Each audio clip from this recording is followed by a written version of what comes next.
the Green Bay Packers, Colin. Toughest division in football, probably.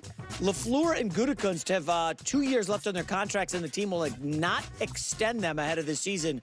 New team president, what a name, Ed Policy, says that he is generally opposed to having them have lame duck status, but later added those are certain situations that probably call for it, so I would never say never.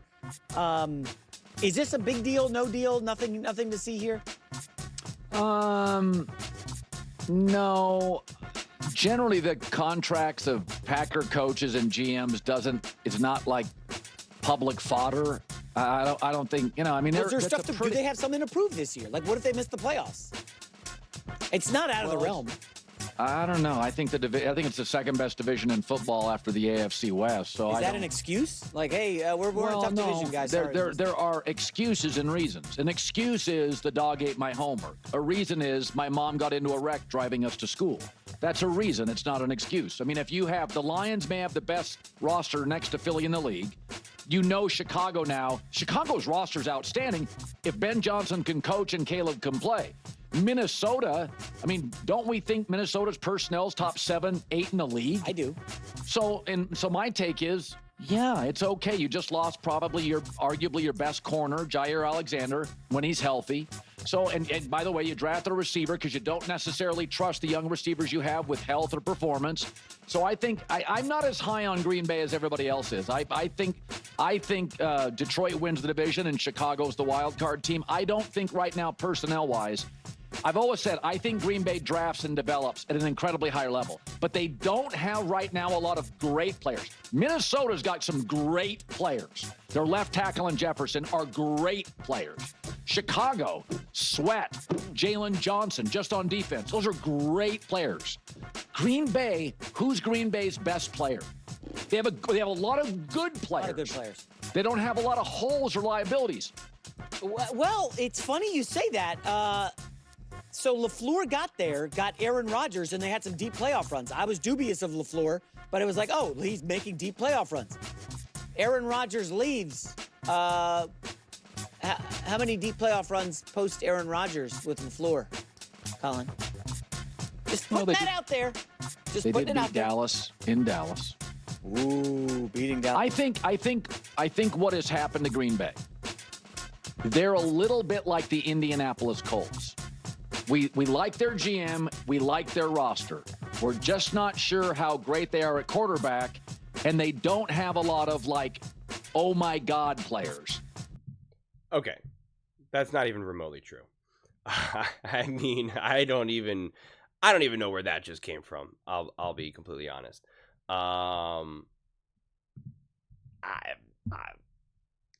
Okay. I need to hit a reset button in my mind right now. They just the Colts have no quarterback, and the Packers gave Jordan Love a top contract in NFL history.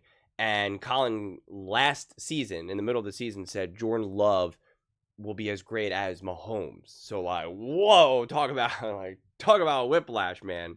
I did that video. I'd have to go look it up, but I'm not trying to make a gotcha video here, but it's there. And you can change your opinion, that's fine, but that's a pretty extreme opinion change.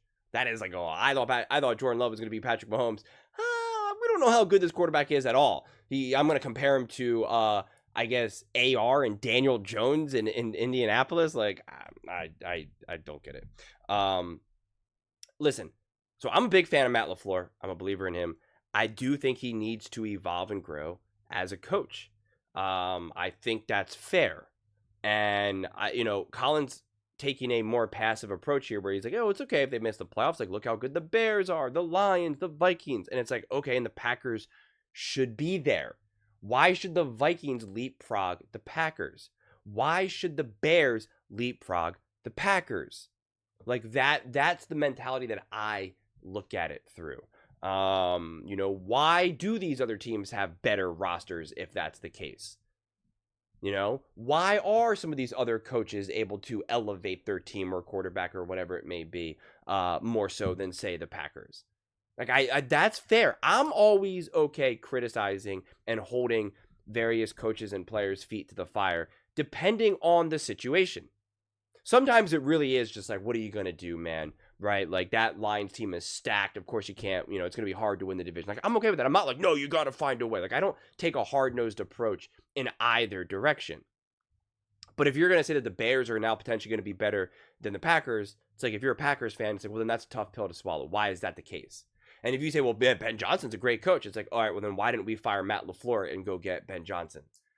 And it's just like, well, Caleb Williams is better than Jordan Love. It's like, all right, why did we then handcuff ourselves to Jordan Love if Jordan Love is really not that special?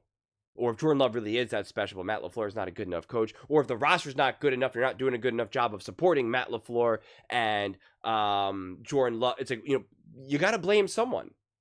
But fingers do got to be blamed. I don't blame the Ravens or the Bills for not getting past the Chiefs year after year after year. But if it's year after year after year after year after year that you never do, I'm not okay just saying, well, it's Patrick Mahomes and Andy Reid. It's like, no, you've had stacked rosters. You've had amazing teams. You have amazing quarterbacks. I'm not okay with that. And that's why before the Eagles won the Super Bowl, 22 was amazing. 23, not so much. 24 got off to a little bit rocky of a start. So criticism towards Jalen Hurts and Sirianni and anyone else, it's okay. It makes sense. It's appropriate. And they brought it home, obviously, but it's appropriate. I criticized them. And then as the season went on, I praised them. And afterwards, I praised them to as high as it can go. And then that would make sense for Matt LaFleur, Jordan Love, the Packers and company.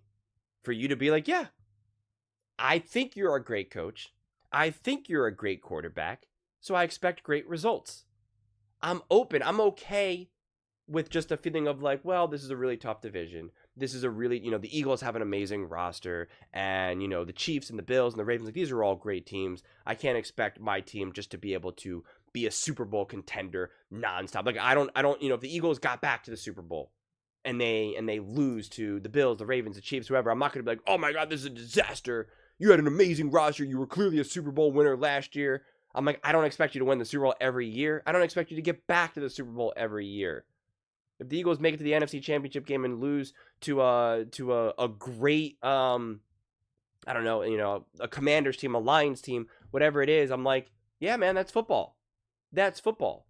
That's why you have to look for the patterns, right? Because the Giants could be like, well, hey, look, what are we supposed to do? The Eagles are a great team and the Commanders are a great team. And it's like, well, let's look at the pattern. You've been a bad team for years. And when you finally did make the playoffs, like, you weren't really going to do much of anything.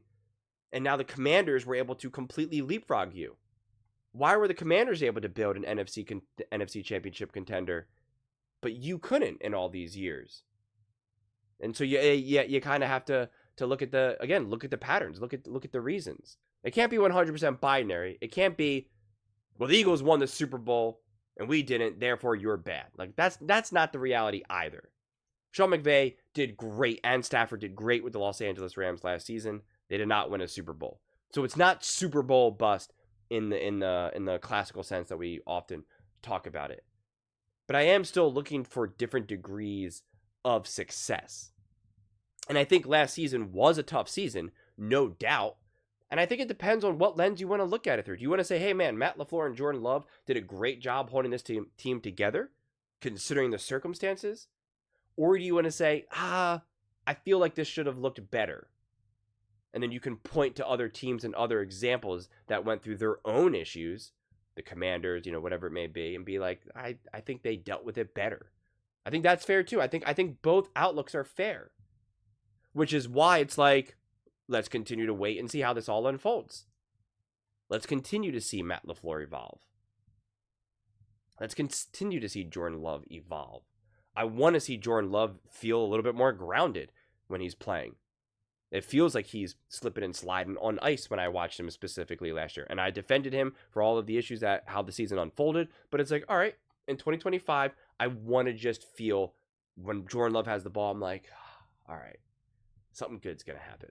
Rather than kind of like, I don't know, roll the dice. I want to feel like Matt LaFleur is actually grounded and has control of the team. I don't know if I really feel like he had a lot of control last year. I think he made some awesome moves, and made some awesome decisions, but it also felt like he was kind of slipping and sliding on ice. And I pointed this out a lot because it really does stand out to me. When he got in a fight with a random fan, a Detroit Lions fan, I'm just like, what are you doing? Why? I don't care what that guy said. I don't care if he made fun of you, your mother, your father, your wife, girlfriend, children. I don't care. It's just some random fan. Like your automatic should just be like, you just like should be like, what? Did that guy just talk to me? Like it should just be like automatic, like, huh? What? But instead he was like jawing at him, and I'm like, that's weird. Like I don't like that. And then when I feel as though you're kind of unprepared in a game, I'm like, well, that kind of makes sense to me a little bit. Doesn't seem like you're 100% in control of everything right now. And I want to feel like your coach is 100% in control. And like I said, I am a Matt LaFleur fan. I am a Matt LaFleur believer. But like these younger coaches, I always give them room to, like, you got to grow. You got to evolve. Kevin O'Connell still needs to grow, evolve. Sean McVay still needs to grow, evolve. Andy Reid to this day is still growing and evolving. Coaches grow and evolve. Some get worse, some get better. Some are really great at maximizing a great quarterback, and some not so much. Some are great at elevating a pretty good quarterback, some not so much. Everyone kind of does something differently. And that's why I want to see Jordan Love continue to evolve. I want to see him continue to grow. And this is always the weird thing about how the Packers are run, where it's like a lot of teams, it's like, I know without a shadow of a doubt, Andy Reid is pulling a tremendous amount of strings in terms of roster construction. We know that's widely reported. Same thing with Sean McVay. Same thing with Kevin O'Connell. Same thing with all the, a lot of these main coaches. Considering the way how the Packers are run, and it's just like, it's a little bit more cloudy in that regard. But like, if Jordan Love proves to not be a great quarterback, it's like, all right, well, what was Matt LaFleur's role in that? What about Brian's role in that? So, I think it makes sense. I think when you've been together for years now, legitimately years, truly years, and you haven't reached the promised land just yet, it makes sense to just be like, let's figure this out. Is this just circumstance? Is this just bad timing that there's other great teams around us and the NFL is hard? Is it the decisions that we're making? Is it our coach? Is it our quarterback? Like, you have to troubleshoot. That's the only way you get better, is acknowledging your own deficits. I am such a massive, firm believer in that. To kind of go back to the Philadelphia Eagles, because it's really a beautiful example. How 22, Super Bowl, didn't win. 23, really fell apart. 24, Super Bowl, and won. And the difference is they didn't make excuses for 23. They didn't say, well, this and that, and blah, blah. They were like, no, coordinator's not good enough. Fire them. No, we need more. We need better weapons on defense. Draft them and get guys in free agency. You know what? I want another weapon offensively. Go out and pay for Saquon. They acknowledged it. They said, nope, fire the coordinators. Get better players. They weren't like, well, we were a super team in 22. This was just an off year. We still have full belief in whoever the coordinators were and this, that. They're like, no, fire them. Get rid of them. Not good enough. Not up to our standard. And if the Eagles didn't win the Super Bowl this year, or if they didn't make it, they didn't make the playoffs, or if they made the playoffs but then lost, they wouldn't have been like, well, what are you going to do? Matthew Stafford and Sean McVay, they're a great quarterback and great coach. And, well, Jaden Daniels, he's unbelievable. It would have been like, what? Why did we come up short?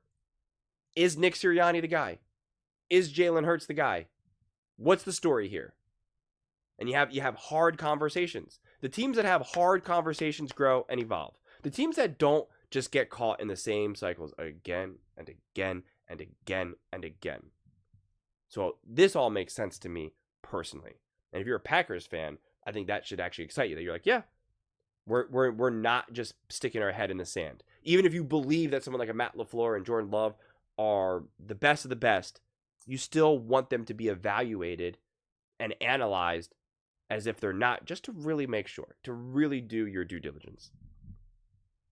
But those are just my thoughts. I'd absolutely love to hear yours. What do you guys all think about the Green Bay Packers? And, not extending their contracts for Brian and Matt LaFleur. Let me know in the comments below. I read every single comment. So whether you agree with me or disagree with me, either way, let's get in some discussions. Let's get in some fights. but ultimately, let's just have some fun. And please do consider subscribing. We are building an amazing community here, and I absolutely love to see you part of it. I want to build something that we all genuinely feel connected to, something that we're really excited to be part of, and I think we're well on our way to doing it.